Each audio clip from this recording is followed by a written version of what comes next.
consider any argument for the existence of God, we have to consider not only whether that argument is valid, but what sort of God it would be evidence for if it's correct. Because these values are not contingent, they're not dependent on the laws of nature. Also, it requires us to believe that a universe not fit for life could never exist. Okay. Rick, yeah, you said when you look at all the bad things and evil things in the world, that, you know, obviously God doesn't exist and all this kind of stuff, yeah? But let me tell you something about myself, yeah? When I was little, and my mum, she hit me when I did something bad, right? I didn't turn to her and say, you know what, you don't exist, mum. In fact, when my mum hit me, I knew she existed. Yeah? So...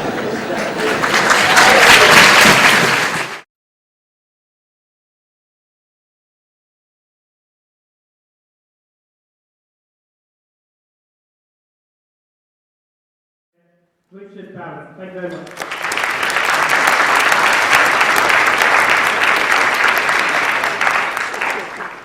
Tonight's question is whether God exists. Obviously, it's one of the biggest questions that we can ask. Some of us will come here undecided, and maybe our speakers will make up your mind if you're in that position. Many of us will come here already committed to a yes or to a no. If we are already committed, it's perhaps less likely that the speakers will change our minds, but we can still get something very valuable from it, and that is an appreciation that the people on the other side are worth listening to, may have worthwhile things to say. One of my favourite letters is one that Oliver Cromwell wrote in 1650 to some very dogmatic Scottish churchmen. He did not ask them to change their minds. He just said, "Think it possible you may be mistaken." And if we come away with that sort of attitude, if we know where we stand but accept that we could still be wrong, then I think we'll have cause to be very grateful to our two speakers, Hamza Tzortzis and Rick Lewis. To introduce our speakers, Hamza is a convert to Islam, he's an international public speaker, author, lecturer and intellectual activist, and he's particularly interested in Islam, politics and philosophy. He's debated with prominent academics and intellectuals on various topics, and he's a senior researcher for IERA. Rick is the founder and editor of Philosophy Now, which makes him one of the main initiators of a popular philosophical movement in the English-speaking world. He launched a magazine in 1991. Is it really 18 years? It is 18 years? Well, the first ever popular philosophy magazine worldwide. And this initiative facilitated a wave of popular philosophy activity in Great Britain, the United States and elsewhere, which has gone from strength to strength. And he's been a regular guest on philosophy related programmes on BBC Radio 4 and elsewhere. So we have two excellent speakers, one on each side, and without further ado, I shall invite Hamza to speak first.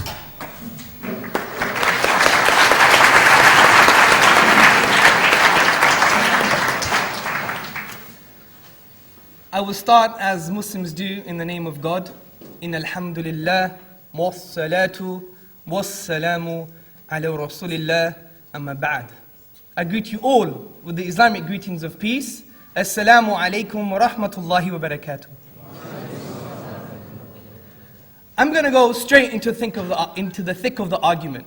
I'm going to use two arguments to show to the audience that we have greater reasons to believe in the existence of God, a transcendental personal agent that caused the whole universe, that created the whole universe. And these two arguments are as follows. One, God makes sense of the origins of the universe. And two, God makes sense of the fine-tuning of the universe to permit life. Let me go straight away to the first argument. God makes sense of the origins of the universe. Now, we have all asked, where did we come from? Why is there something rather than nothing?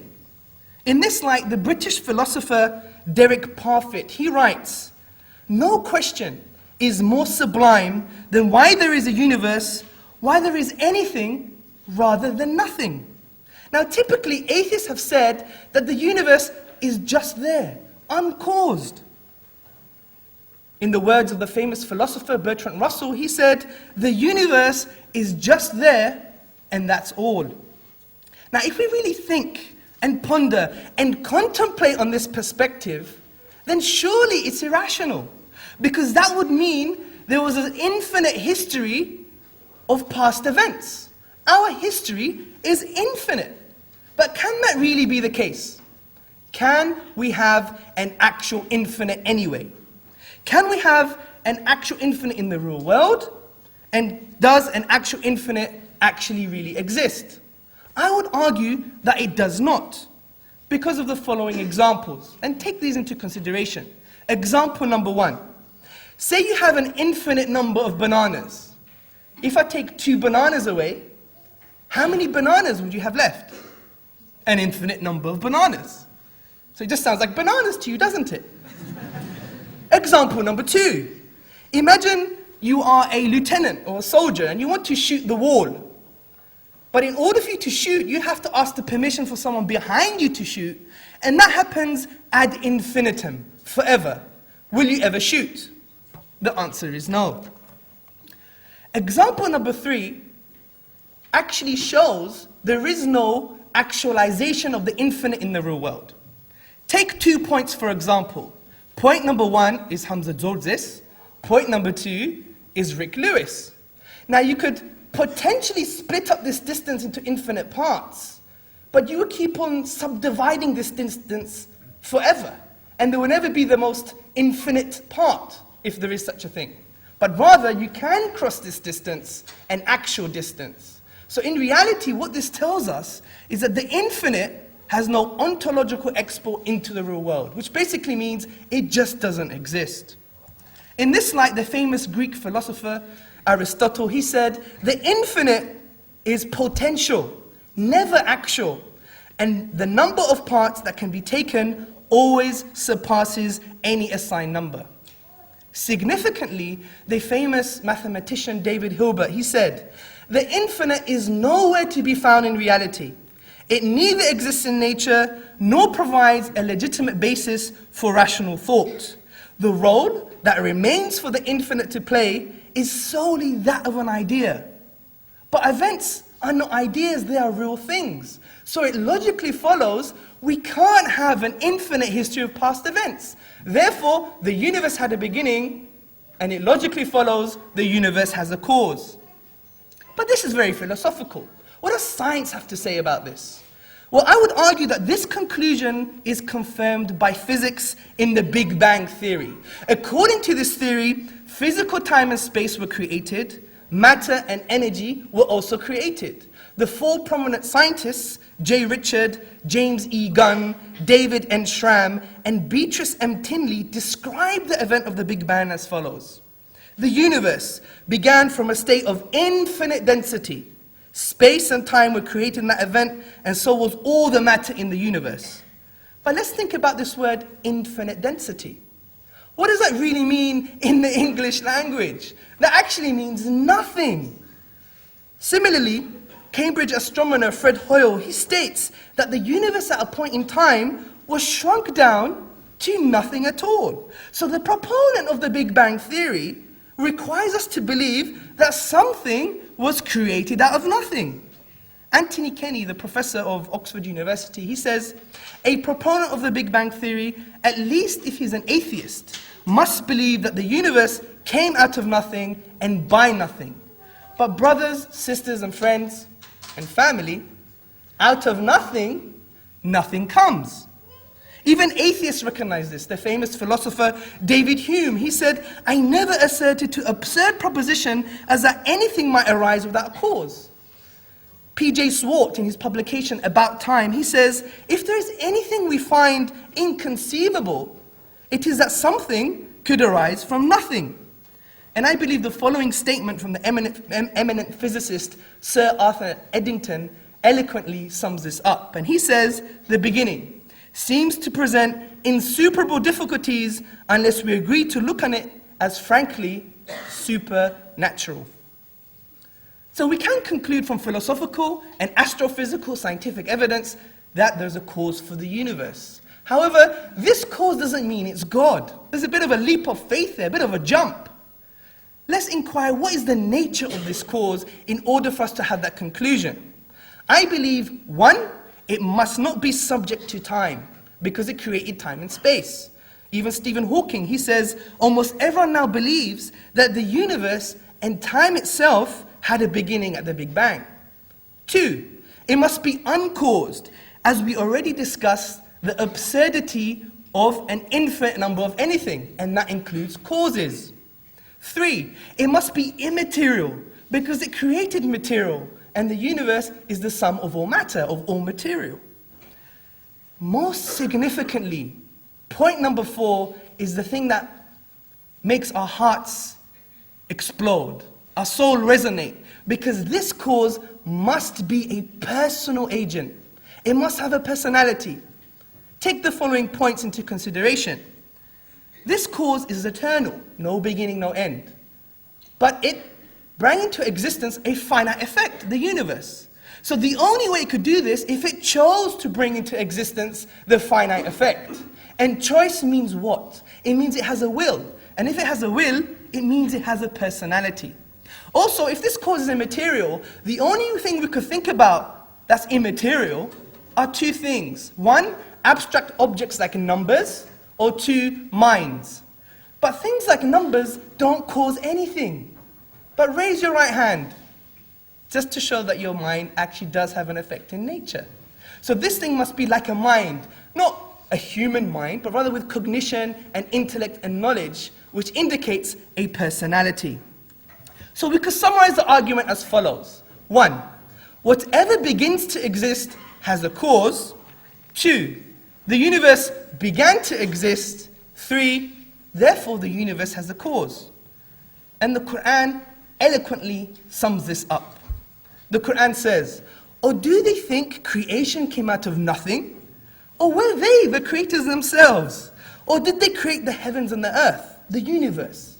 Nay, they have no firm belief. My second argument, God makes sense of the fine-tuning of the universe to permit life. Now we all believe natural law exists. There's this thing called natural law. But why do the laws of nature exist? And how can we explain the order in the universe and the apparent fine-tuning for the cosmos to permit life? Surely to claim that it exists with no reason is an absurdity. In this light, Professor Roger Penrose, he says, there is a certain sense in which I would say the universe has a purpose. It's not there just somehow by chance. Some people take the view that the universe is simply there and it runs along. It's a bit as though it's just sort of computes. I don't think that's a very fruitful or helpful way of looking at the universe. Now, I would argue it seems more likely that a universe should exist that wouldn't permit life than one that would. However, the existence of a universe that permits your existence depends on a conspiracy of initial conditions that must have been fine-tuned to a degree that is incomprehensible. Take the following examples. Take them into consideration. Example number 1, the expansion rate of the universe. If the expansion rate of the universe differed by more than 10 to the power of minus 18 seconds, which is 1/quintillionth of a second, there would have been no universe. Even Stephen Hawking, in his publication, A Brief History of Time, acknowledges the extraordinary equilibrium in the rate of expansion. And he says, if the rate of expansion 1 second after the Big Bang had been smaller by even 1 part in 100,000 million, the universe would have recollapsed before it ever reached its size. Example number 2, the Big Bang's low entropy condition. Now, Roger Penrose of Oxford University has calculated that the odds of the Big Bang's low entropy condition existing by chance are on the order of 10 to the power of 10. That's 10 with 123 zeros. And Penrose comments, I cannot even recall seeing anything else in physics whose accuracy is known to approach even remotely a figure like 1 in 10 to the power of 10. So we're baffled here. And there are only 3 possible explanations. 1, it's physical necessity. 2, it's chance. Or 3, it's design. Well, I would argue it cannot be physical necessity because these values are not contingent. They're not dependent on the laws of nature. Also, it requires us to believe that a universe not fit for life could never exist. But we have already seen that these constants and values, even if they were changed by a hair's breadth, it means that there will be no universe to permit life. Professor Paul Davies, he states, it seems then that the physical universe does not have to be the way it is. It could have been otherwise. Also, and most controversially, it cannot be chance. Because the chances of the universe to permit life are so high that it will be impossible and irrational to use this as a sufficient explanation for fine-tuning in the universe. But someone may argue, Hamza, but it can be still by chance. Then I would reply, well, why don't you use the same explanation if you woke up one morning and saw 747 in your garden or a pink elephant in your front lawn? It's just irrational. Most importantly, I would argue that it's not just about chance. It's about what the theorists call specified probability. And specified probability is you need a high chance, including, plus, conforming to an independent pattern. For example, you have a chimpanzee in this room with a computer. You leave him or her overnight. And what you see is, oh Romeo, where art thou, O Romeo? Deny thy father, deny thy name. A Shakespearean sonnet. And that doesn't make any sense. Fine, you may expect, and you may say, it could have been chance if you saw words like my name, book, dog, tree, house, garden. But since it conforms to an independent pattern of English grammar, you cannot say this was just by chance. So we can easily conclude that we have sufficient reasons to believe that the universe was designed. So let's summarize this argument. 1, the fine-tuning of the universe to permit life is due to physical necessity, chance, or design. 2, it's not due to physical necessity or chance. 3, therefore it's due to design. And again, the Quran eloquently sums this up. The Quran says, in the creation of the universe, and the alternation of the night and day, and the ships which sail the seas to people's benefit, and the water which God sends down from the sky, by which he brings the earth to life when it was dead, and scatters about it creatures of every kind, and the varying direction of the winds, and the clouds subservient between the heaven and the earth. These are signs for those who use their intellect. These are the 2 arguments I've used that I think provide a positive, a cogent case for the existence of God, the existence of a creator. There are many other arguments we can entertain during the Q&A, and there are objections to my arguments which I think I have and I can provide adequate answers to them. But I like to point out that since I've provided a cogent case for the existence of God, and I don't want to preach or tell anyone how to debate, but I believe my premises must be addressed if we're going to talk about a positive case for atheism or agnosticism.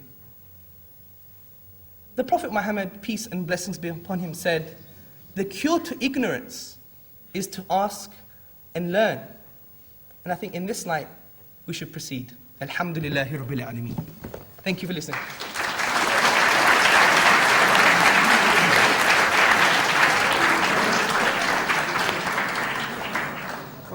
Thank you very much, Hamza. I now invite Rick to respond and put the opposing case.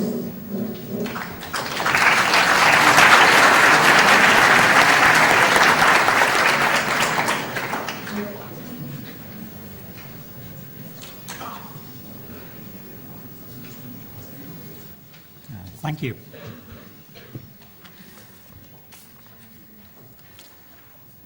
I'd like to thank Dialogue with Islam for inviting me here to discuss this most fascinating and important of questions with you.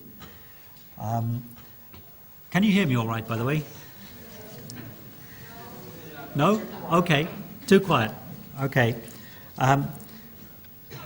So God, delusion or truth? It's always good philosophical practice to try to get clear about what a question means before we try to debate it. And we can't hope to establish whether or not God is a delusion unless we are clear what we mean by the word God, and indeed by the word delusion. We may not have to agree every detail of what we mean by God, but we do need to have some sort of shared understanding of the word. So therefore, even though I'm an agnostic, I want to talk to you about the nature of God. Some people might say that we should leave aside questions about the precise nature of God and simply start by establishing whether or not God exists at all. The trouble with this is that the range of possible understandings of the word God is very broad. There might be some meanings of God where we could actually all agree that God exists and shake hands and celebrate having reached a consensus, but actually the difference between our conceptions of God was so wide that our agreement was almost meaningless. So I want to suggest that the nature of God isn't something we can put aside very easily for the sake of argument. On the other hand, if we try at the beginning to say, well, we're only going to talk about one agreed, precise conception of God, then we might leave out a great deal that people want to talk about. So we have to keep reminding ourselves what kind of God we're talking about, and in particular, when we consider any argument for the existence of God, we have to consider not only whether that argument is valid, but what sort of God it would be evidence for if it's correct.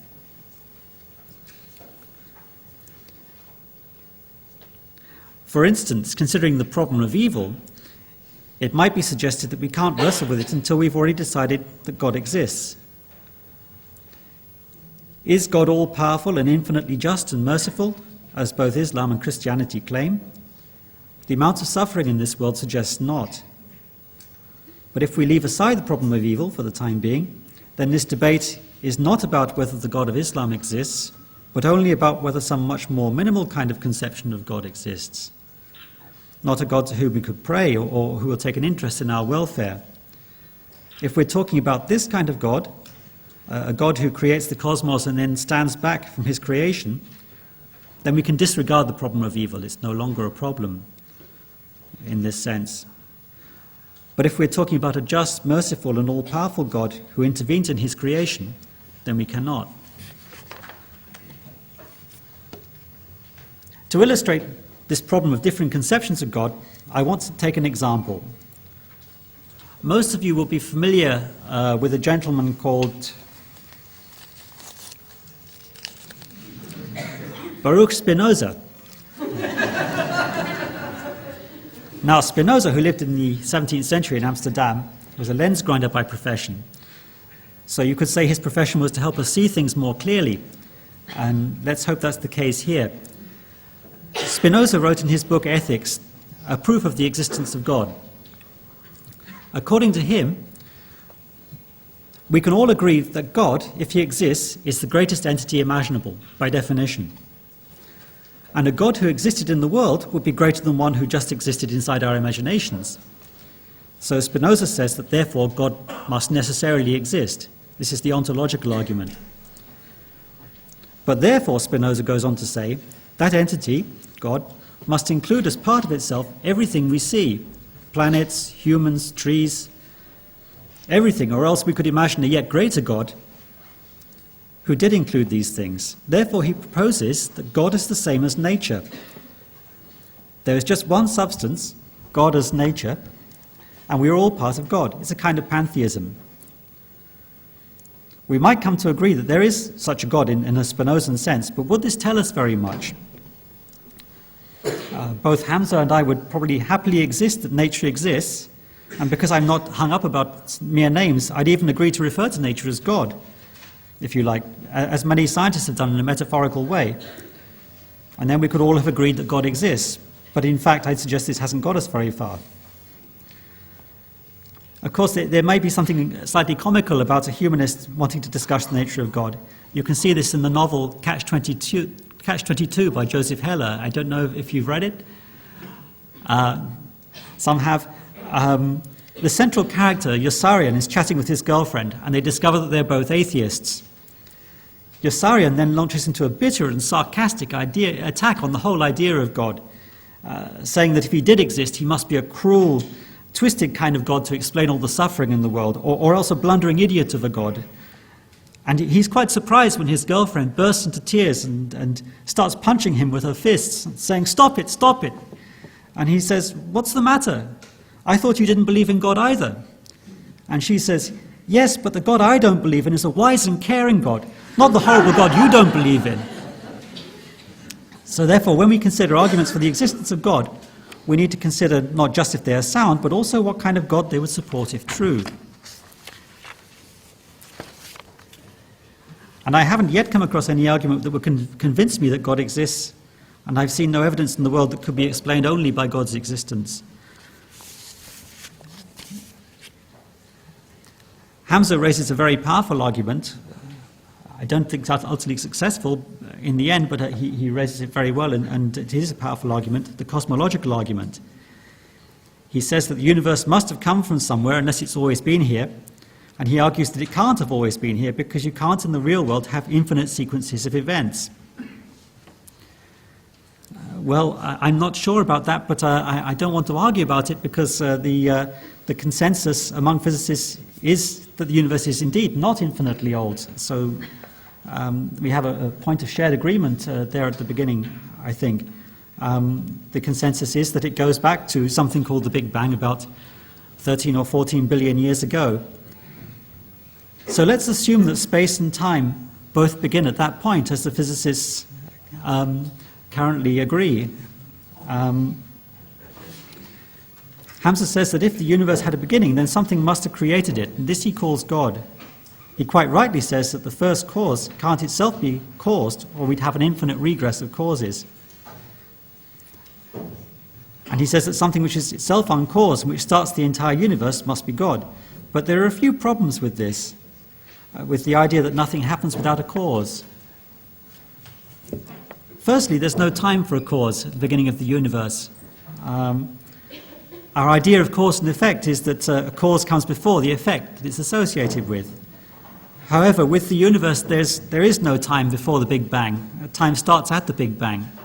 So when will there be a cause? Stephen Hawking, the cosmologist, has said, to ask what came before the Big Bang makes no more sense than to ask what is north of the North Pole. And plainly, the answer in both cases is nothing. A second problem is that it does seem that not every effect has a cause. In modern physics, in quantum physics, some things do happen without a cause. For example, if you have a sample of radioactive material, then statistically you can say how long it will take for half of that sample to decay. But you can't say when a decay will next take place because it's random. There's no given cause for a given decay to occur. A third problem with the idea of a universe which has a beginning which must therefore have a cause, or a third possibility perhaps I should say, is Stephen Hawking's own picture of the beginning of the universe. He has a suggestion for how the universe is, which is that it is finite but has finite but unbounded space-time. So this gets around the problem of an infinitely old universe, but doesn't actually have a boundary which you have to explain. So what does this mean? What is it to be for something to be finite but unbounded? Well, the surface of the Earth is finite but unbounded. You can work out what the actual area of the Earth's surface is very precisely if you want to.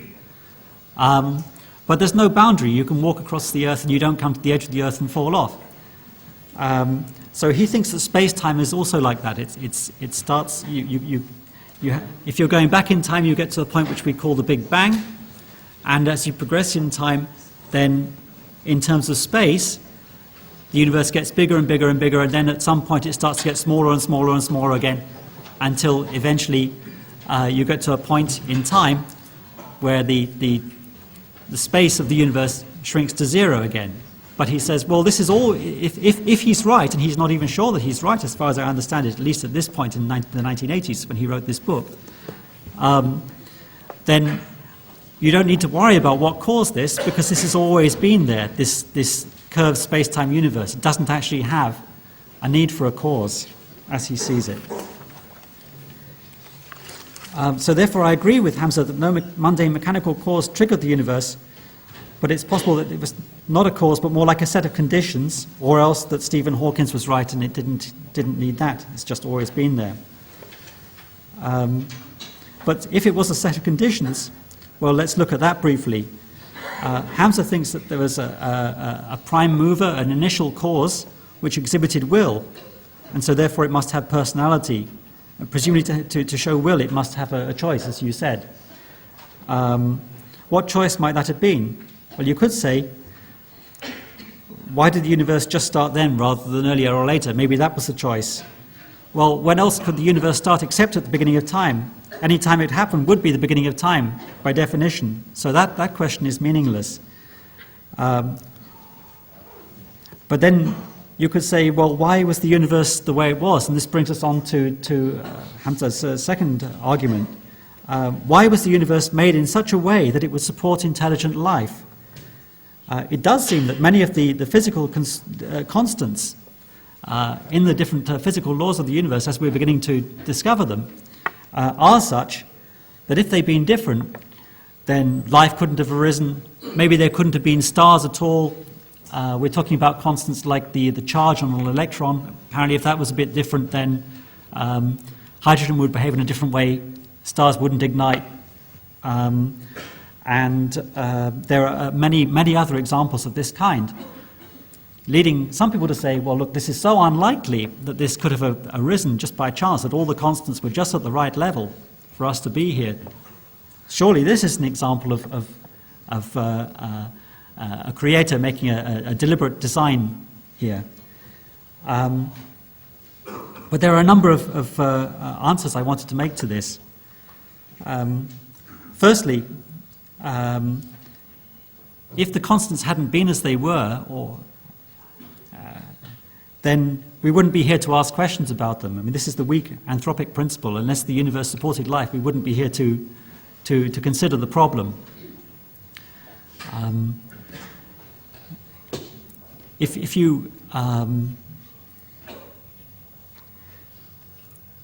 you step off the curb and a lorry just misses you by a whisker, and you say, "Thank goodness, I'm alive." That's so astonishing. Such a small difference, and I would have been dead. That's amazing. Maybe it's divine intervention. Well, a lot of people are killed on the roads. You're only asking about it because you are one of the lucky ones. Maybe we're the lucky ones in terms of the fact that the universe has turned out in such a way that we are here to talk about it. Secondly, there's another possibility.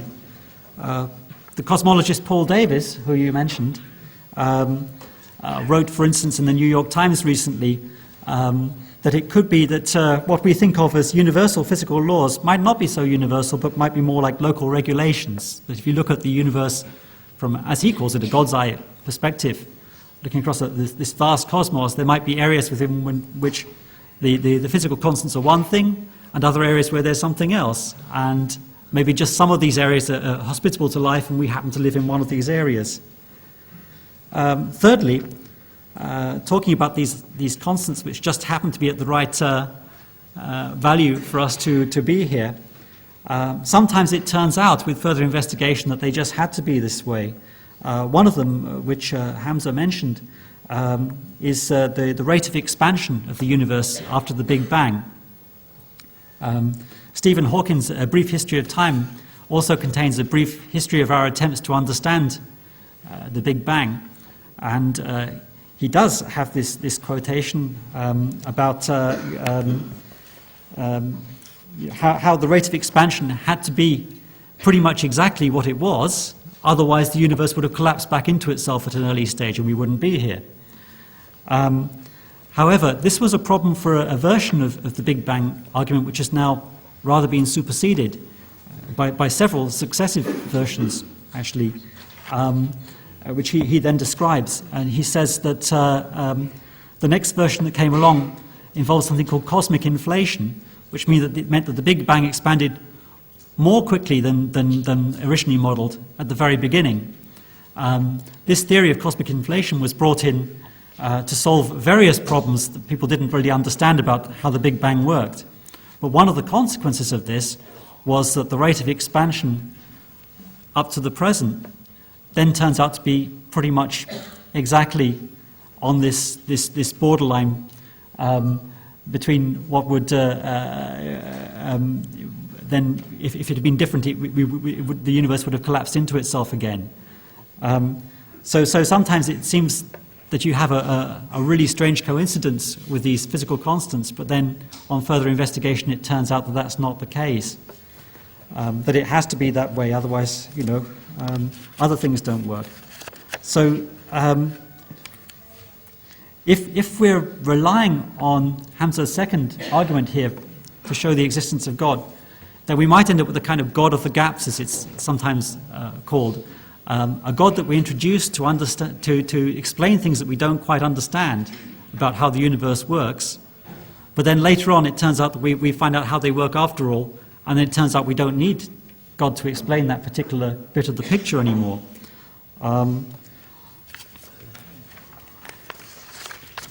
So therefore, I'd like to say that if there was a prime mover, it didn't seem to show to me to show unequivocal signs of will or personality. But a prime mover or a prime set of conditions for the birth of the universe without a will or a personality would be pretty close to the modern physicist's position, and indeed to Spinoza's position. Some event or set of circumstances which we're still investigating led to the birth of the universe. That process may in the end turn out to be intelligible to us or not, and we may call it God or we may call it an aspect of nature, but either way we're talking about the same thing, and that thing isn't a personal God.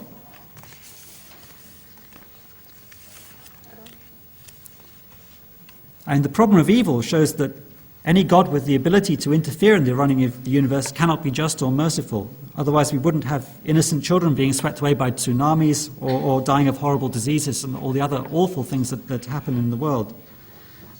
Hamza might say, well, God has his reasons and a wisdom which we can't even begin to fathom. I accept this completely. This is an immense, complex universe, and we're small, limited creatures doing our best to understand it all, and we've got a long way to go. But if we're going to agree to give in and say that our intellects are too limited to comprehend everything, then we have to be consistent about this. In other words, we also have to apply that humility to arguments which seem to us to be good arguments for the existence of God. They might be bad arguments after all. We can't tell. So therefore, if we take that route to avoid the problem of evil, then we end up having to agree to be agnostics anyway. I think this is unnecessarily defeatist. 10,000 years ago, we didn't even have writing, and now here we are grappling with the mathematics of how the universe works. Who knows how far we'll have got with these problems in another 10,000 years, if the species survives at all, of course. I think we should carry on trying to understand the universe, and although I haven't heard any compelling arguments for the existence of God, I could be wrong. And if there is a God, what better way to show our appreciation of his creation than to try to understand it to the best of our ability? Thank you.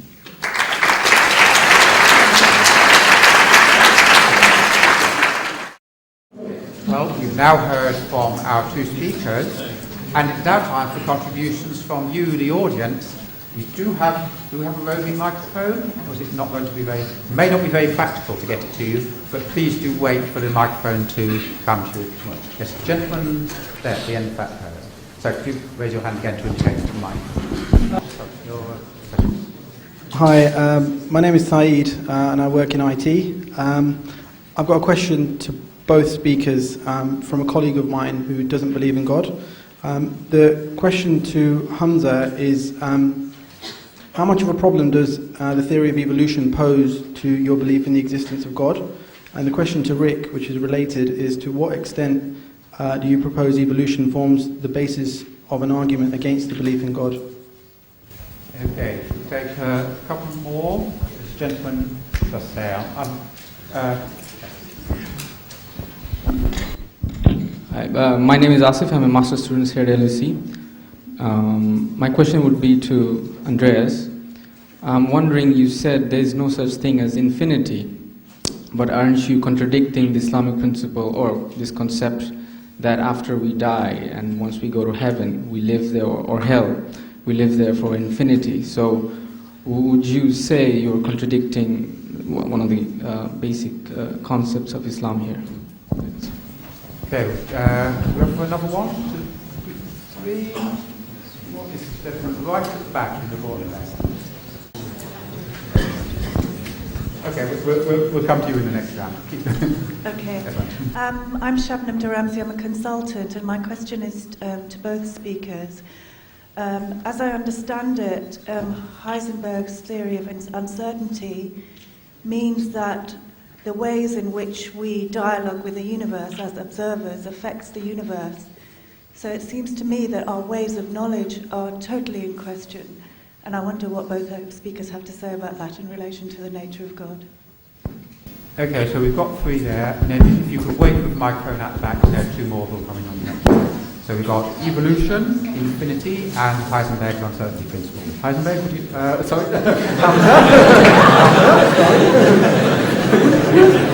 would you like to answer all 3 in 30 seconds? Sure. I'm sure Heisenberg is more handsome than I am. Okay, in regards to evolution, it's very simple. In contrast to my arguments, evolution just has no say. It doesn't have a foot in the door. It's billions of years way after. Because I was discussing about the initial conditions of the fine-tuning of the Big Bang, and I was talking about the metaphysical principle of whatever begins to exist as a cause. The universe began to exist, therefore the universe has a cause. Now, with regards to evolution, even the prophet of neo-atheism in his famous book, The God Delusion, Richard Dawkins, he says, we don't have an equivalent explanation for physics. So there's a difference between a biological view on the origins of life and to do with the argument by design and the cosmological argument. So for me, evolution might be a very interesting way to explain the origins of life from a materialistic perspective, but I don't have to peg my arguments to that because my arguments are way before with regards to arguing for the existence of God. Now, with regards to contradicting the concept of infinity, I would specifically say that the infinity doesn't exist in the real world, the universe as we know it. Concepts like paradise and hell are metaphysical claims and concepts that we only believe in from an epistemological perspective, how to get to know God and what God says via the Quran. And there's 2 differences between the real world and things such as things that we cannot even fathom. That's why the Quran is itself the ghaib, the unseen, things that we cannot even know. We don't have the keys to this. So, from our analysis from the finite universe, we understand that the infiniteness doesn't have any ontological export into the real world. Some mathematicians said that it does exist, but that's based upon axioms and conventions that exist only in the mathematical realm of discourse. We can't export it to the real world, which, if you remember the examples I gave, will highlight this point. The third point, I think, is very interesting in terms of ways of knowledge, how we get to know things and how we get to acquire information. I think, for me, and I think this relates to Rick Lewis's very nuanced speech, is that we have to understand the difference between ontological arguments and epistemological arguments. Now, when I was talking about the existence of God, I was talking about a well-known, defined concept of God in terms of his ontological existence. He is a transcendental cause that has a personality, he's a personal agent. Rick was going into the realm of epistemology, how we get to know God. And that's a totally different type of argument, in my opinion. Rather, the debate should be about, is the Quran from God, or how do we know if a book is from God, or how do we get to know God, which is a different type of question. And usually, when I had this debate at the American University of Beirut, and there was a shifting between ontology and epistemology, and we're going back and forward. But I'm happy to address, if we do discuss later, about how we get to know God and what the nature of God is, including the problem of evil. But with regards specific to this argument, there's a difference between an ontological argument and an epistemological one, how you get to know God. And for me, that would be the need and the necessity to prove that the Quran cannot be explained naturalistically. And that's how I would leave it as that. Thank you. Okay, thanks very much. Right, over to you, Rick. So evolution and Heisenberg are compulsory questions for you, but infinity is optional. Okay, well, evolution, I think I probably largely agree with Hamza on this one. I think before Darwin came along, the existence of such complicated and subtle organisms as ourselves and the other animal and plant life on the planet actually was a pretty powerful argument for the existence of God. And I think that Darwin's theory, by providing a very compelling alternative explanation of that, removed that argument for the existence of God. However, that doesn't mean that the theory of evolution therefore means that there is no God of another sort. It isn't an argument against the kind of God who simply sets the universe running and then leaves it alone, for instance. Yes, evolution is an argument against certain conceptions of God, but perhaps not against the conceptions of God that we've been mainly discussing here. Heisenberg's uncertainty principle, it's utterly fascinating, of course, and very significant that there are some things we can't know, even in principle, about subatomic particles. The fact that we can't know both the position and the momentum of a particle at the same time, for instance. So there's a limit on our knowledge there. Certainly this is a question about what we can know, but it doesn't mean we can't know anything about anything in the physical world, of course, because once you get above the subatomic level, the statistics of the movements of particles and so on, as far as I understand it, are sufficiently reliable that we can say things with confidence about the position of chairs, lecture rooms, planets, each other, and so on. So in some sense it does provide a problem about knowledge, but not such a problem that it undermines all our attempts to gain knowledge. Okay. Thank you. We'll take some more comments. There's a gentleman right in the back corner there. Thank you. My name is Rahim. I'm a social worker. Could I ask both of our speakers for their views on the idea that without an objective force of some sort, there is ultimately no right and wrong. Unless you have something that is external to our subjective experience, right and wrong is purely defined by our time and our culture and our place. Thank you. Thank you. And then the lady in white just in front, I think, had a comment.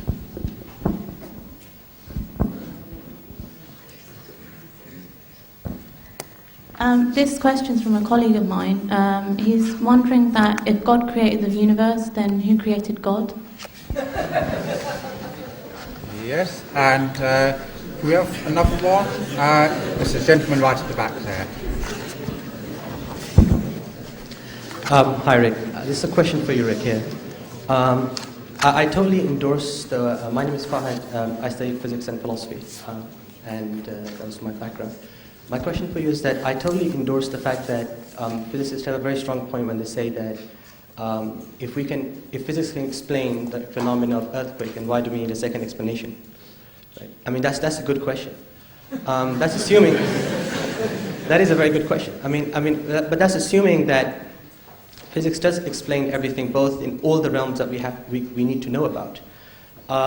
But my question is that why is it that you are creating a fundamental problem with basic concepts, which could explain phenomena, and we do need them to support the general theories. For instance, take in physics, we can't falsify the concept of force. We can't falsify the concept of energy. We say that energy created, say, quarks. But then we find out that, well, quarks came from subquarks, and then we say energy created subquarks. And those arguments are so basic and so fundamental to the understanding of physics. If you rip that apart, it's more fundamental in time-space, that if you rip them apart, you're practically left with nothing. But we need them, but we use them to bring about a consistent understanding of the physical universe. Now, if that argument you assume can be extended to the ontological world, if I, on the other hand, come and I accept that energy exists to an extent. I don't have to, but I do. But if I take this very argument to the level of God, in the sense that how we Muslims describe it to be, and can bring about a very consistent understanding of many questions that you ask that might not satisfy your feelings, but will give us the ability to distinguish between the right and wrong questions, which is the very thing that knowledge is meant to do, then what is the problem with that? Thank you very much. Okay, thank you very much. I'll invite Rick to go first on these three. Okay. Three difficult questions. Firstly, the question of whether we need something external to us to show us right and wrong. I think broadly that was the question. There's two halves to my answer. Firstly, I'm not sure that the existence of a God would necessarily enable us to know right and wrong, although that is, of course, a popular view. But it's a view which has been criticized right back as far as Plato in his Euthyphro dialogue, where he asked, is an act good because God commands it, or does God command an act because it is good? If an act is good solely because God commands it, then we're committed to saying, well, whatever God commands is good, even if he commands something completely awful. On the other hand, if God commands things because they're good, then we don't need God as a source of our morality, because there's some other source of morality which God himself is conforming to.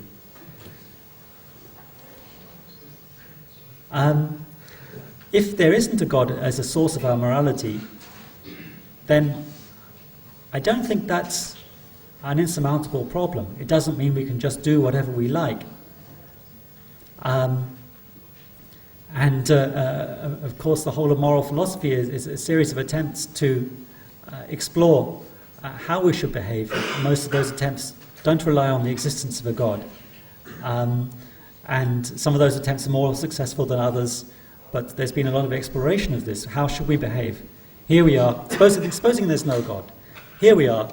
We've got to find some way to get on with one another and to run our society. Imagine two different ways of doing this. Imagine two countries next to each other. Neither of them has a widespread belief in God. In one of those countries, the general view is, well, do whatever you feel like. Do whatever suits you at the spur of the moment. And it's a place where people lie and cheat habitually, they stab one another in the back. It's like the Wild West, but worse. There's never any peace for a moment, because everyone does what seems to be in their immediate advantage with no concern about morality. And in the neighbouring country, people do observe some sort of moral code, whether one based on tradition and custom. After all, the word morality comes from mores, the Latin meaning custom, and the word ethics comes from the Greek ethos meaning custom. So they have either morality based on custom, or else they have some moral code which they've just agreed among themselves. Look, this is how we'll treat one another. Is this all right, everybody? Okay. Now, which of those two countries would you rather live in? Which of those countries would you rather raise a family in? I know which one I'd rather live in, and I think that maybe is all the basis you need in secular terms for morality. Sorry, I've gone on a bit with that one. Sorry. That's all right. Who created God? That's a very difficult question, and probably one that I should leave to somebody who lives in. So I'm going to dive out of the way of that one. Okay, sorry, do you want Yeah. Hamza, a challenge for you. Thank you, that's very interesting. Now, firstly, about objective morality is a very good question. Now, again, well, if you listen to what Rick Lewis was saying, it was an epistemological. How do we get to know what morality is? That wasn't the question. The question is the basis for morality, the ontological status of morality, if you like. And I would argue, if God does not exist, then objective morals do not exist. But since objective morality does exist, therefore God exists. I'll give you an example. Say we take God out of the question, because God by concept is the only conceptual anchor that transcends human subjectivity. What else is there? if you take God out of the question, we cannot really say rape is 100% objectively morally wrong from a conceptual basis. It doesn't mean atheists do bad things. No, atheists are great people. We're talking about... That wasn't meant to be a joke, by the way. So the point I'm trying to make is this. In absence of that conceptual anchor that transcends human subjectivity, you just have two things. Social pressure, like what Rick Lewis was saying, and evolution or biology. Now, if we look at biology, we're just accidental byproducts of a lengthy evolutionary process. Our morals have evolved just like our ears or our teeth. And in evolution, we're just animals. And animals don't have a moral paradigm. When you see a lion ripping the neck of a deer and drinking its blood, you don't say, hey, that lion's acting morally. No, you say it's according to its instincts. So surely we can't have evolution, which is ever-changing, as an objective basis for morality. So what's left? Social pressure. I would argue, if you read anything about social history, social constructionism, read a very basic book by William Burr called An Introduction to Social Constructionism, we can easily come to the conclusion that this is dangerous ground. Because that was an excuse, what happened in the 1940s against the Jewish minorities. There was a social consensus that it was okay to say that we can kill the Jews, which we all believe is objectively morally wrong. But we can only really believe that if you believe in a God. Because what else is there as a conceptual anchor that transcends human subjectivity? We're stuck. Now, Rick Lewis talked about Plato's dilemma. The way to break that dilemma is this. It's because God is good. And that's how you break the dilemma. So the second question, who created God? I really love this question. Now, with regards to the design argument, it would be who designed the designer. Now, in the philosophy of science, the best explanation doesn't require an explanation. For example, if I'm 500 years away, we go and we're archaeologists, say, futuristic archaeologists, I don't know what they're going to look like. And we go into a park, Hyde Park in London, and we start to dig, and we see my mobile phone, a bit of cable, a bit of camera. Now surely the most rational explanation, the best explanation is to say, there was a civilization here. Now if a skeptic comes along and says, well, I don't think that's true because how did they exist? Who put them there? Where did they come from? What was their color? Those questions doesn't negate the first explanation, which is the best explanation, doesn't require an explanation. Because if we continue to do that, it's self-defeating. We will not even have science to explain the explanation of the explanation ad infinitum. Then we wouldn't have any knowledge. Then me and Rick should just go home. So, and the second point is, with regards to who created a creator. Now, if you define from a logical perspective a creator is an uncaused cause, then you're saying who caused the uncaused cause? It's like saying, my friend John is in hospital and he delivered twins. What are their gender? I want an answer. What are the gender? Sorry? Exactly, the question is nonsensical, it just doesn't apply. That's exactly the point. And obviously from the cosmological argument, I said, no, whatever exists has a cause, but whatever begins to exist, God never began to exist. Now, with the third argument about falsification, the brother, I think his name is Fahad, an amazing argument. I really like this argument because I could have just got onto the podium and said, I believe in God because it's intuitive. It's inside me, I can feel it. And that's a rational argument. Do you know why? Because there's a consensus almost in humanity. Anthropologically, sociologically, there's many anthropologists now saying if you put kids on a desert island, they're going to believe in a God. So it's intuitive. Similarly, why should I prove my intuitive claims? Science never proves or justifies that the external world exists. It's an assumption. They never question that assumption. Do you know why? They don't have an answer. They have to start somewhere. So if they claim God is irrational because it's intuitive, well, science is irrational because it's also based on something intuitive, which the external world exists. So it's a very basic philosophical premise that we believe that God exists from intuition. Although I didn't use that as an argument, but you can do. And if anyone says to you, well, you shouldn't believe that because it's irrational, well, that goes with any type of philosophy. Every philosophy has an assumption. The assumption of science is that the external world exists and they just take it for granted. Just like we take God for granted. Simple as that. Thank you. Okay, thank you very much. Right. We've got time for another round of 3 questions with the microphone. If you could, the first one, the lady in red there, so if you go up to row 6 and then across 5 places. My question is going to be a bit controversial because I'm going to ask about something that it hasn't been addressed so far. We talk about God, and in my understanding is when we talk about God, sometimes we might relinquish our responsibility. I was brought up in a Roman Catholic religion, but then I also explored Buddhism and the Eastern religion, and I think maybe the God is between us, but I wouldn't want to give the name God. It's about if we start listening to ourselves, we get in touch with nature around us, we get in touch with people around us.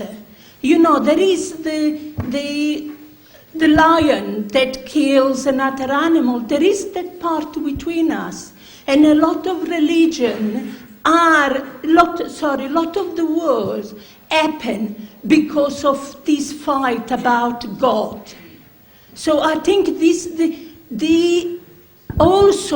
people who don't believe in God, what we attach to God, that should have a space and a voice in this setup. Okay, thank you very much.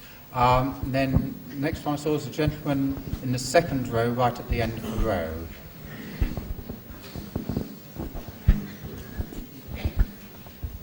Thank you. Well, my question to Brother Hamza is, I totally understand the difference between the nature of God and the argument which was supposed to be here, that whether the God exists or not. But what I have seen from Professor Rick is, to most of the arguments you have raised, he has answered maybe coincidence has to be this way. So, but initially he raised an argument about the evil. How do you explain evil if God exists? So because he has gone away from the track, I would like to ask you to answer this question as well, if possible. Okay, thank you. And there are lots of bids for the last slot. Gentleman here in the middle, please. My question is to the second speaker. You said that the universe came out of nothing. My question is, who created nothing? Ooh. Yes, nothing is a challenging concept, and nobody knows what to do with it, but then he would. Right. Hamza, over to you. Thank you. Okay, I think if I want to sum up the first question, which is a very interesting question, I think it's in 2 types, 2 forms of that question. The first form is, how do we get to know God? The second form is religion and war and disasters. Now, I would argue that in order to know God, we can't really just rely on introspection, because we are based on different genetics, social structure, demographics, historical, geographical background, heritage, etc. And we would have our own conceptions of God, which would be problematic. And we've seen that in history when there wasn't much religion around that actually defined and bring people to a consensus on what God actually is. So if we do rely on just introspection, I think it's problematic, because we're trying to understand this transcendental cause that is a personal agent that created the whole universe. How can we do that? All we know is there's a knocking on the door. We don't know who's behind the door unless it tells us. So the knowledge has to come externally, not introspectively. And I believe that knowledge is the Quran because of other evidences such as the miracle of the Quran. Now, with regards to religions and war, this has been used by the neo-atheists, dogmatic neo-atheists in my opinion, such as Hitchens and Dawkins. They say religion causes war, it's barbaric, it's not good for your life, it's rubbish. Now, I give a simple answer to that. The simple answer is, in the secular history that we know of today, it has been the most bloodiest history on humanity. And it wasn't in the name of religion, it was in the name of secular ideologies. Even if you want to point the finger, look at Stalin, killed 6 million Christians, Pol Pot and others who did things in the name not of religion, but of other ideologies. Similarly, when they say religion is not good for you, I think that's wrong.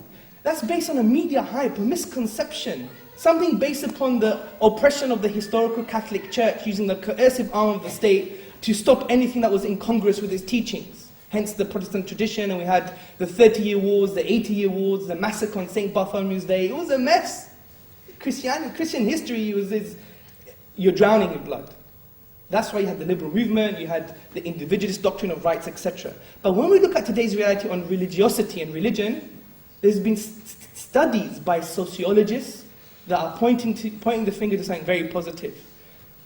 Positive correlation between those who believe in a religion to have less sickness, to be healthier, to live happier lives. And some statistics here, for example, just to mention a few. In 2002, Brian Johnson and his colleagues at the University of Pennsylvania Center of Research on Religion and Urban Civil Society reviewed approximately 500 studies that had been published in peer-reviewed journals. And they concluded that a larger majority of studies showed positive correlation between religious commitment and higher levels of perceived well-being, self-esteem, lower levels of hypertension, depression, and criminal delinquency. I had to call my gran and tell her to be religious. It will lower her hypertension. Do you see the point?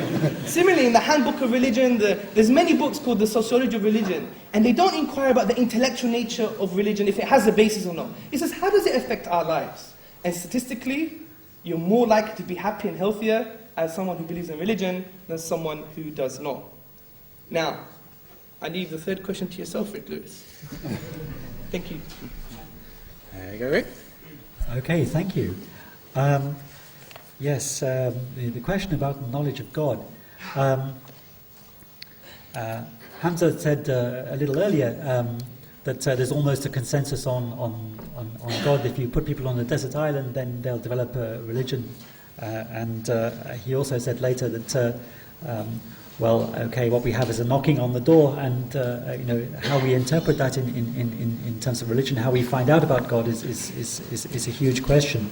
But I would say that there's no knocking on the door, and although there is a consensus, it's not a consensus necessarily on the existence of some kind of God, although obviously is a very widely held opinion. But what is really universal is actually a need for answers to fundamental questions, and the most popular answers to those questions historically have been religious answers, but they're not the only possible answers. Secondly, the question about religion and war and evil and so on, I think terrible, awful things have been done in the names of religions and under the inspiration of religions, and also good things as well. And among humanists, you get, if you look at history, you've got terrible, awful atheists like Stalin, and also good humanists and good atheists as well. Given the vast number of the vast section of humanity which is religious, it's hardly surprising that religious people across history and across the world display the whole range of human behaviours, from the very bad to the very good. And whether religion makes people overall better or not is a difficult question to answer. Maybe it makes them better overall. None of these things affect the truth of whether or not there's a God. That's a separate question altogether. Lastly, the question about who created nothing. Well, I suppose nothing is the one thing that doesn't need creating. Right, we'll take another round of questions. Where's the microphone? Okay. Gentlemen, just there first.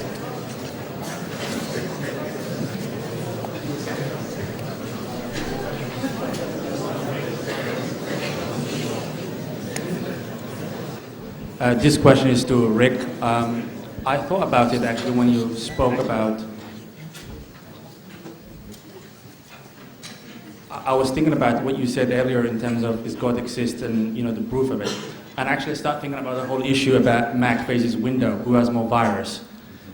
And the reason I thought about that is that it's one of those answers that you don't know until you sort of try kind of thing. You also talk about a lot of things about nothing, universe actually sort of happened and that's all to it.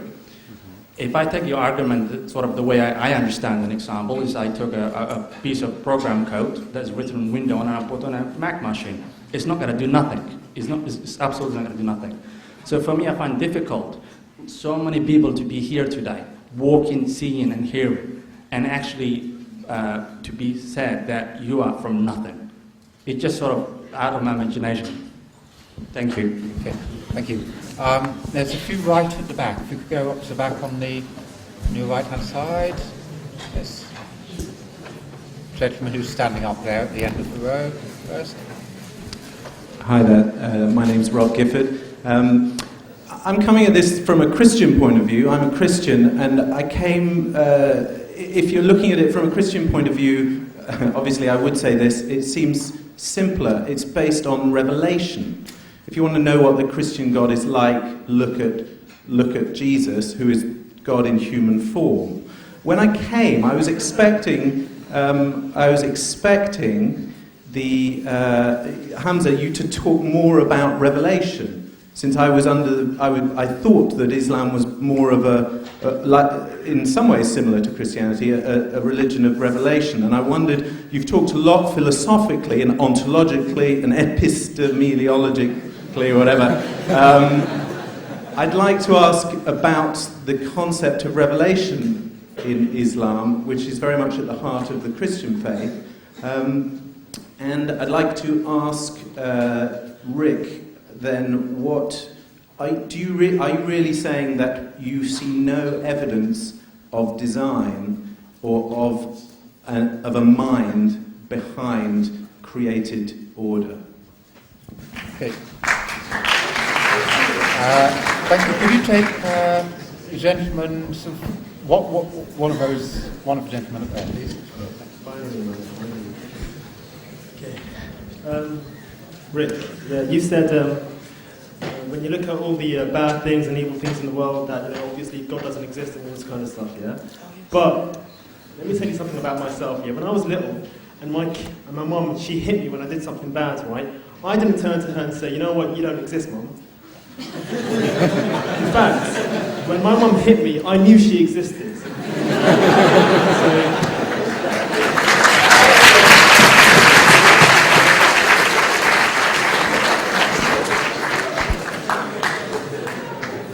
Okay, thank you.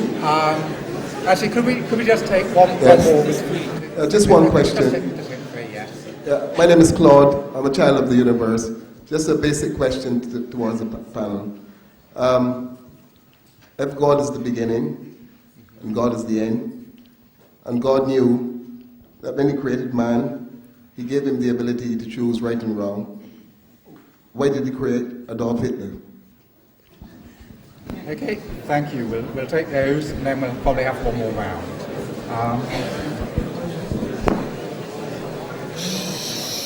Okay, I think the gentleman in the front row, and he's quite low, obviously, compared to the rest, is that I agree with him. There are greater reasons to believe that God does exist, and some of the reasons I elucidated today, which is the cosmological argument and the argument by design, which I believe some of the responses that Rick gave, I don't think they were counted philosophically as defeaters. There may be some questions, but I don't think they're defeaters. For example, one of the questions was about causality that is pegged on time. I say no, because my first premise of whatever begins to exist as a cause wasn't a physical claim, it was a metaphysical claim. So there is responses to these questions, but the reason I didn't want to delve too much into them because we could be talking about just one issue rather than many. So I do still believe that there was no adequate response to the premises that I gave today in today's debate. The second question about revelation, this is a fantastic question. Now, I would argue that the difference between Islam and Christianity from my perspective is that Islam doesn't require you to believe in a book just based on blind faith. For example, I have many discussions with intellectual Christians and they say, well, the Bible is from God because it says so. I say, but how do you know? Then he says, the Bible is from God because it says so. And then we go into this kind of circular argument. And the way they break the argument, they say, well, you have to break the circle by just allowing Jesus to enter into your heart. And I say, well, what if you don't believe in Jesus in the first place? So there's a problem. So the reason I start off by using philosophical arguments. To be honest, I supported them by two revelations, two verses from the Quran, which summed up the argument.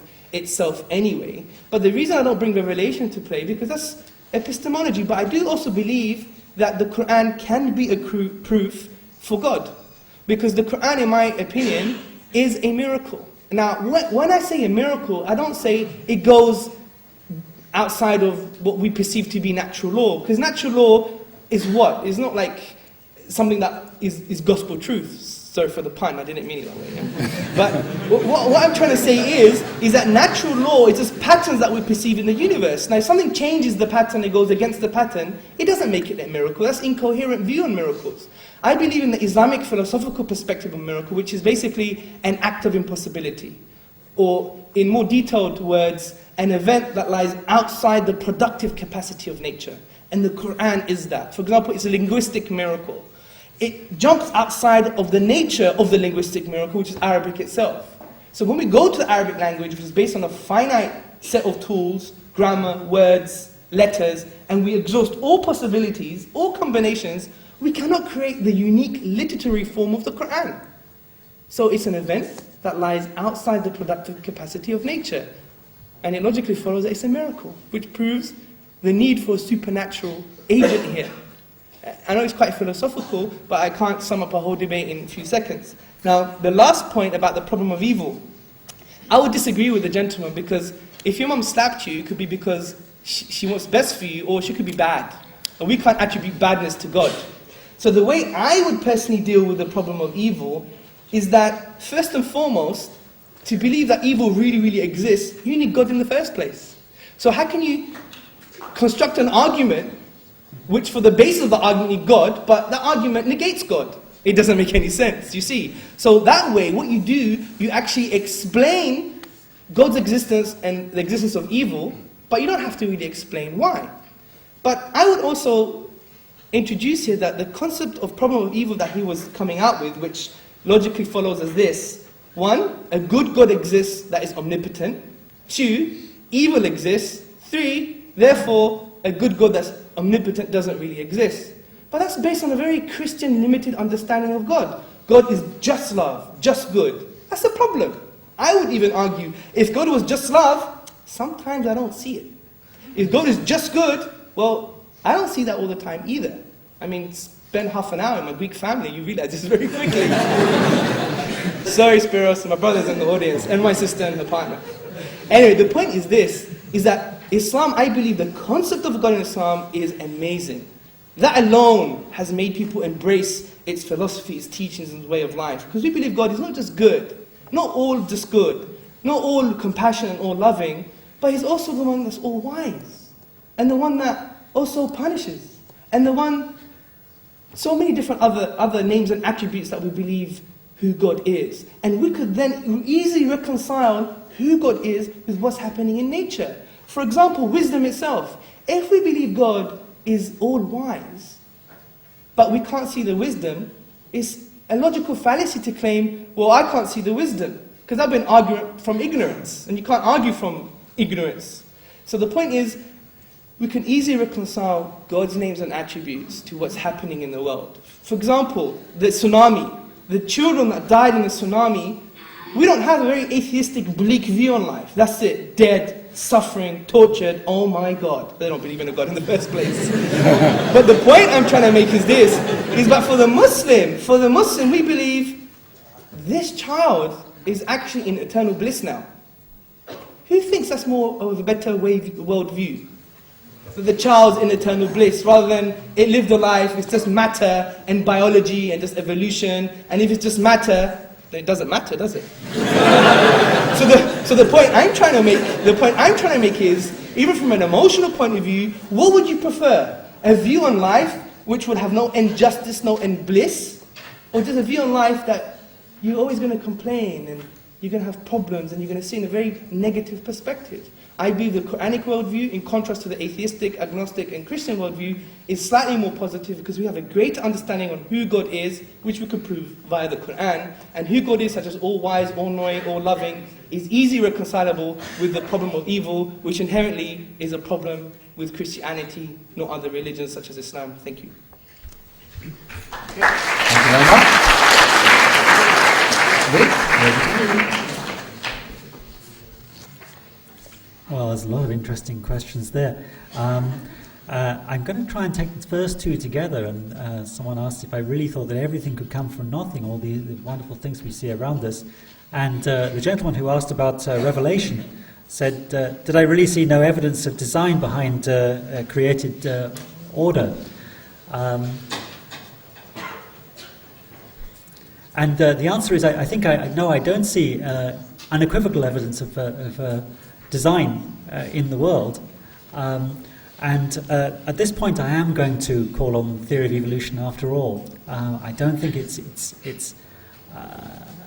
a theory which shows that there is no God, as I've explained earlier. But it is a theory which I think convincingly explains something remarkable, which is how from a world with no life, we've come to a world which is full of life. And not only that, but full of very complex life, full of life that asks questions about itself and about its place in the cosmos and about how the cosmos works, about whether there's a God and the nature of God and so on. That's a remarkable thing. And the theory of evolution does show how this can come about. So if a purely physical theory can show something so remarkable, something which seems on the face of it so difficult to explain, then I think, well, maybe the other things that science hasn't explained yet can also be explained by physical theories too. So for that reason, I don't see any reason looking around this remarkable, amazing, endlessly fascinating cosmos to think from that, well, there must be a designer.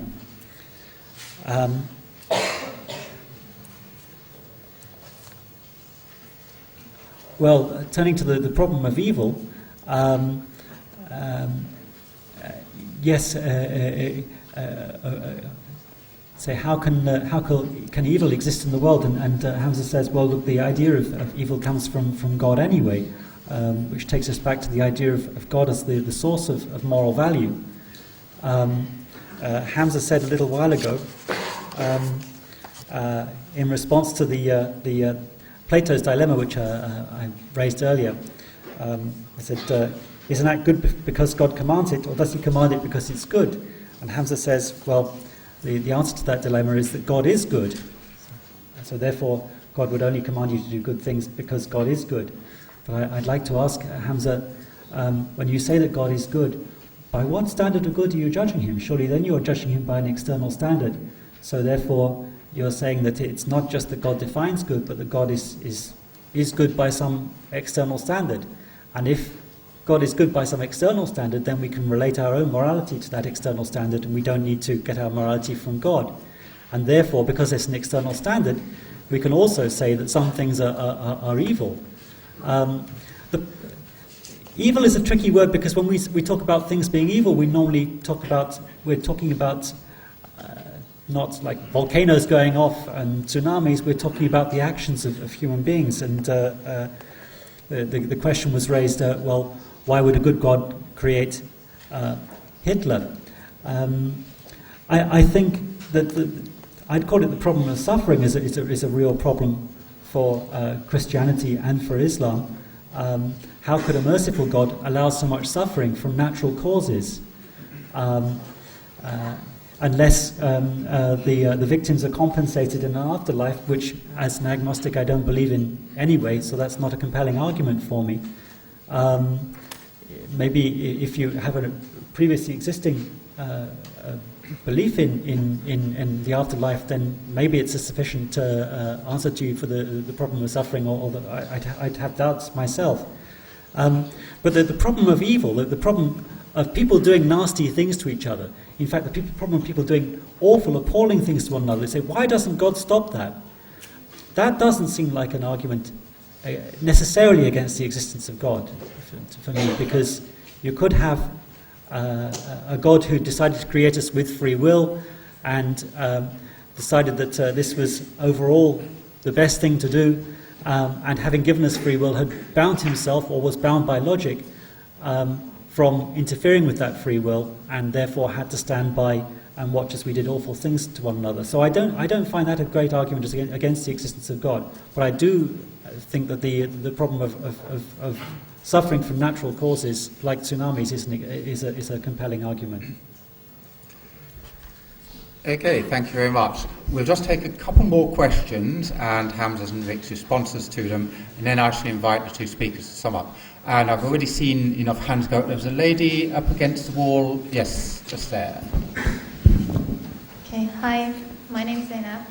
As an agnostic, I'm assuming you don't actually believe in the hereafter. Therefore, you don't have, like, not in a rude way at all, but you don't have any set morals. All your morals are set by society.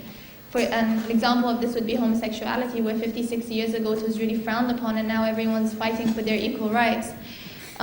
So the morals of society is constantly changing. How do you set yourself limits? And if you do, why? If you're never going to get rewarded or punished for anything other than yourself, you have no purpose in this life. Okay, thank you. And then there's, if you come down to about the fifth row, there's the lady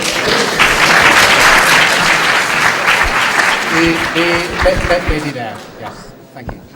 My name's Nozami, and I'm a music student. And I guess to me the argument is that over time people's kind of like, philosophies and minds change as well. And books like these ancient religious books, you can't read it and take it exactly as they are. That's my argument. And my question is, if the universe needs an explanation, then why does God, if the universe needs an explanation, then why can God not have an explanation and just be God?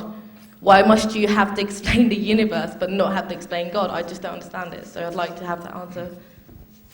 Okay, thank you very much. We'll just take these two before the speakers to do something else. Rick, how do you set your limits? And probably more one for Hamza, what's this conflict between what needs an explanation and what doesn't? So.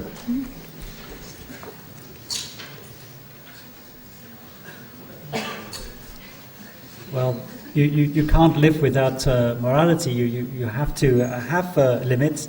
What exactly those limits should be, you have to work out for yourself, and each of us attempts to do that in our own way. I believe we're responsible for our actions and also for the consequences of those actions as far as we can see them. I believe we should avoid inflicting suffering on one another, and that we should treat one another honestly as far as possible.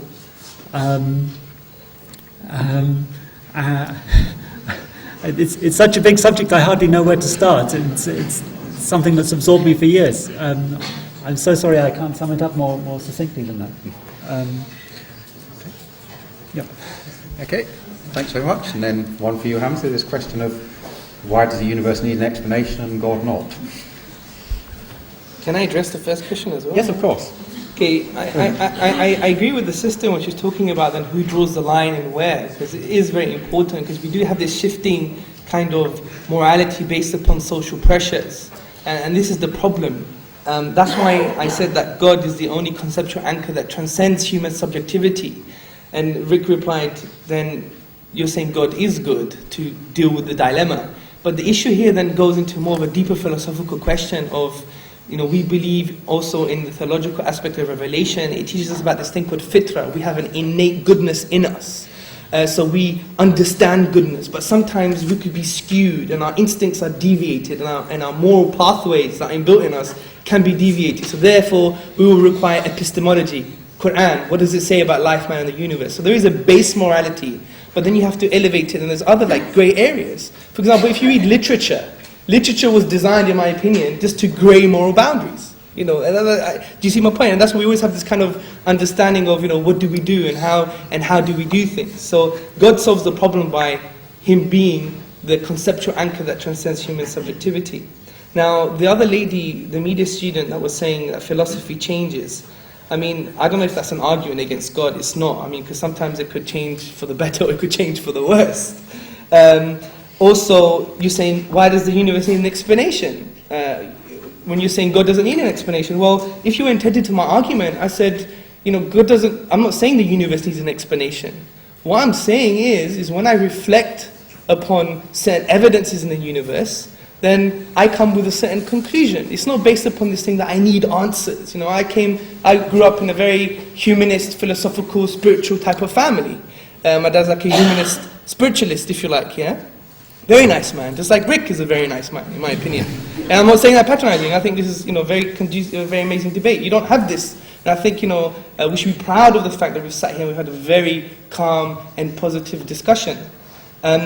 So I thank Rick for that and everybody else, of course.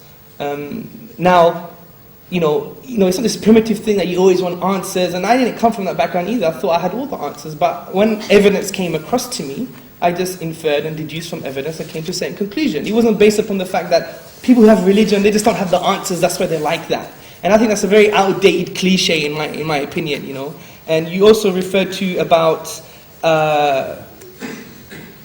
Revelation, why would we believe in a book that's 1400 years old? I mean, maybe if you were to read the books, then you could come to a better, more conclusion. I would argue that you probably haven't read the book in the first place. Because if you had, you would see that the Quran has a solution to both poverty. It has an ideological solution to poverty. I mean, it doesn't stop at saying, love thy neighbor. I mean, what does that mean? It doesn't get you far. What does love mean? And what does neighbor mean? And how do you have mechanisms to implement those values?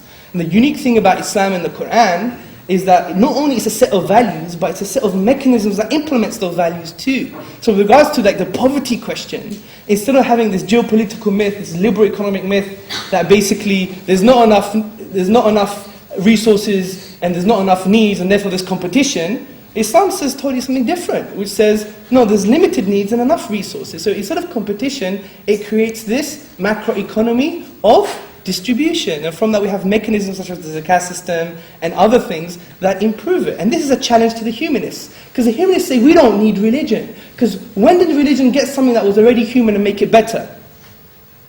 Well, some religions didn't, but one religion that did make something better was actually giving charity. It socialized it, politicized it, made it into an institution, made it into an economic model, and in the words of many historians, actually for the first time on a state level, when Islamic governance was in power, there was no one that was poor. Everyone had food, shelter, and clothing. I think that's an amazing thing. So in response, maybe you should read the Quran.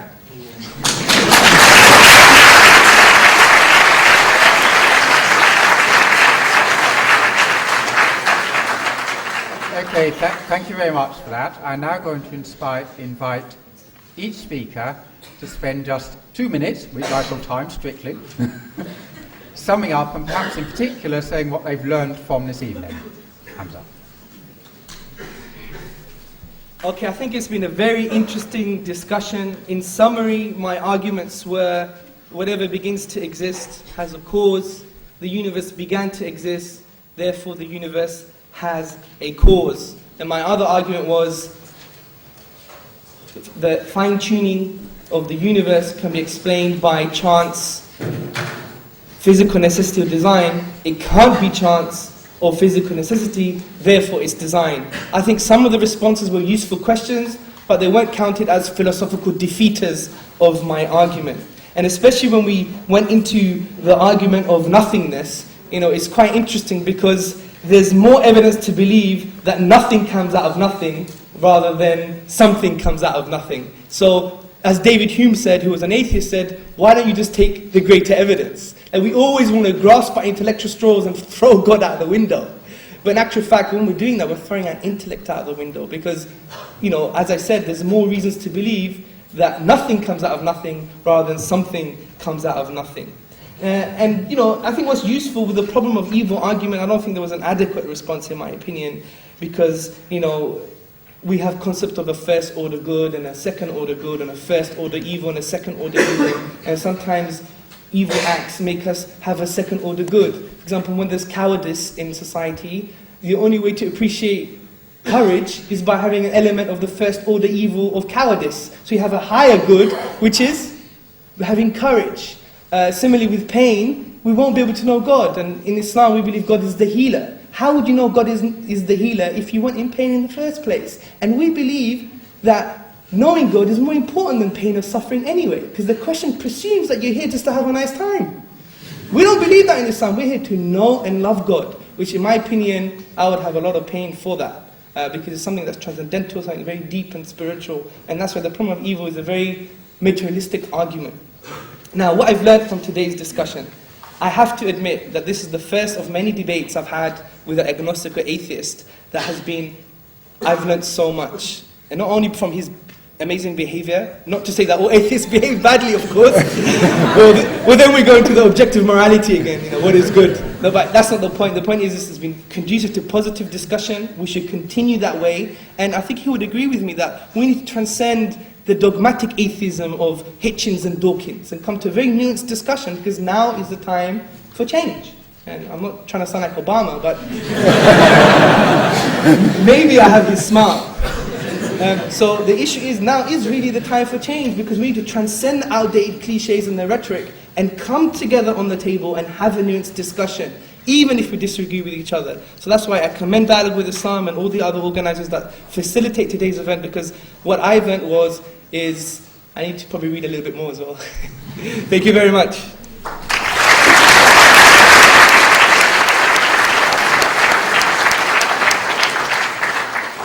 Okay, great. Well, I'd like to agree with a lot of what Hamza said about the need for dialogue and the fantastic work which Dialogue with Islam is doing. I don't know if many of you were expecting before the debate that I'd be, because of the title of the debate, maybe putting forward the same kind of arguments as Dawkins and coming up with 8 knockdown arguments which absolutely prove the non-existence of God. I don't have such arguments. If I had any for you, I would have given them to you. Yet I haven't come across any argument, even in this absolutely fascinating and informative debate, with excellent arguments put forward by Hamza and also the fascinating questions which you raised. I haven't come across any argument to convince me that God exists, and I've seen no evidence in the world that could only be explained by God's existence. However, I'm an agnostic, not an atheist, for 2 reasons. Firstly, I've also seen nothing in the world which is utterly incompatible with the existence of a certain type of God. Not, I'd have to say, the God of Islam or Christianity, but of a God who creates the rules of the universe and then binds himself voluntarily or is bound by logic from interfering with the running of the universe. There could be such a God. William of Ockham said that we shouldn't multiply entities beyond necessity. If we don't have a need for such a God in our explanation, why introduce God into our worldview? I go along with that, and so I'm living my life on the assumption that there isn't a God. But Occam's razor isn't actually a disproof of God. It's possible that there is a God. It's compatible with what we see, at least a God of that sort, I think. The second reason I'm an agnostic rather than an atheist is that I recognise that our reason is limited compared with the awesome complexity of the universe in which we find ourselves. And I could be wrong about my assessment of the arguments which are put forward. The most fascinating thing that came up in the discussion, of course, was the question of morality, I think. Already said, I think there are problems anyway with deriving morality from the existence of God. But without God, then what do we do to base our morality? I think it's absolutely a pressing question. It's not one that can be answered by society. It's one that has to be answered by each of us individually. We have to find a way to get along. It's not a question you can find a way around. But I believe that's the start of a very long and interesting debate, not the end of one.